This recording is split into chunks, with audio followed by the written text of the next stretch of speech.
Good morning. With all glory to our Lord and Savior Jesus Christ, let's look at our word meditation for today. Today is Wednesday, 24th of June, 2026. And the topic for today is Get Busy for the Lord. The opening scripture is taken from James 5, verse 7. Dear brothers and sisters, be patient as you wait for the Lord's return.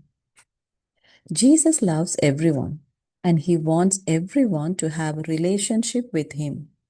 That's why God wants his children to gladly do his work of telling others about Jesus. He wants you to be busy for him.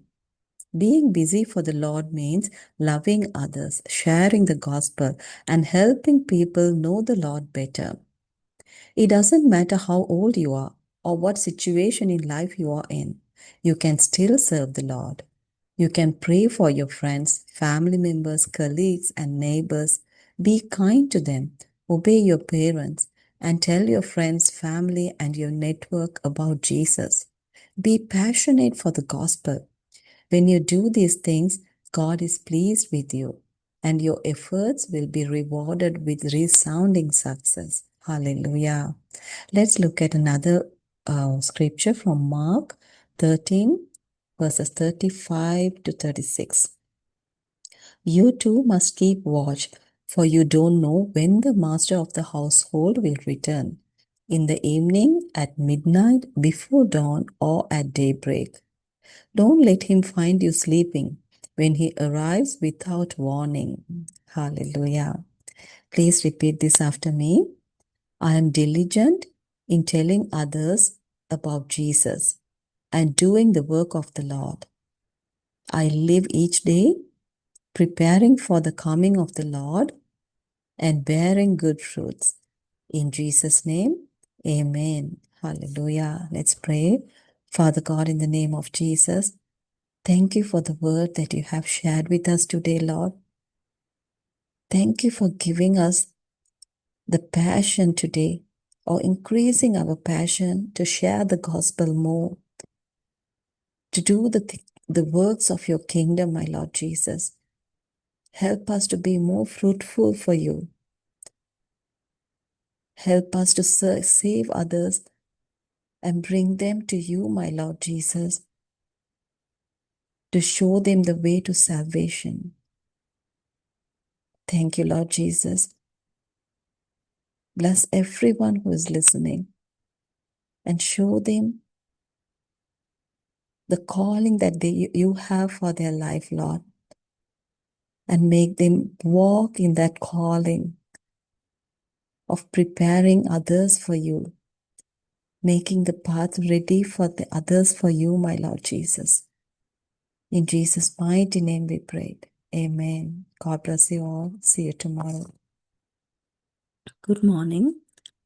என் ஆண்டவரும் இரட்சகருமாகிய இயேசு கிறிஸ்துவுக்கு எல்லா மகிமையும் செலுத்தி தேவ சித்தத்தின்படி தேவனுடன் சில நிமிடங்கள் என்று இந்த வேத வாசிப்புக்குள் கடந்து செல்வோம். இன்று புதன்கிழமை ஜூன் மாதம் 24ஆம் தேதி 2026. இன்றைக்குரிய தலைப்பு கர்த்தருக்காக உற்சாகமாக செயல்படுங்கள். ஆரம்ப வசனமாக யாக்கோபு 5 வசனம் 7 பார்ப்போம். சகோதரரே, கர்த்தருடைய வருகைக்காக பொறுமையுடனே காத்திருங்கள். இயேசு எல்லோரையும் நேசிக்கிறார். ஒவ்வொருவரும் அவருடன் தனிப்பட்ட உறவை பெற வேண்டும் என்பதே அவருடைய விருப்பம். அதனால் தான் தேவன் தம்முடைய பிள்ளைகள் மகிழ்ச்சியுடன் அவருடைய வேலையை செய்து இயேசுவை பற்றி மற்றவர்களுக்கு சொல்ல வேண்டும் என விரும்புகிறார். நீங்கள் தமக்காக எப்போதும் சுறுசுறுப்பாக செயல்பட வேண்டும் என விரும்புகிறார்.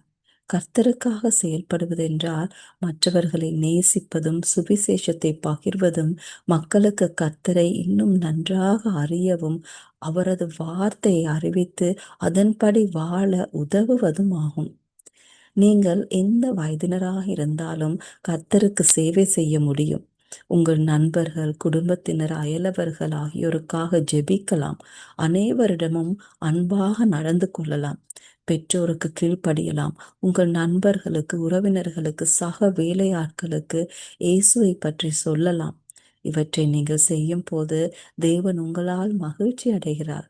உங்கள் உழைப்பிற்கு மகத்தான வெற்றியுடன் பலனளிப்பார். ஹalleluya. நாங்கள் இன்னும் ஒரு வசனத்தை பார்ப்போம்.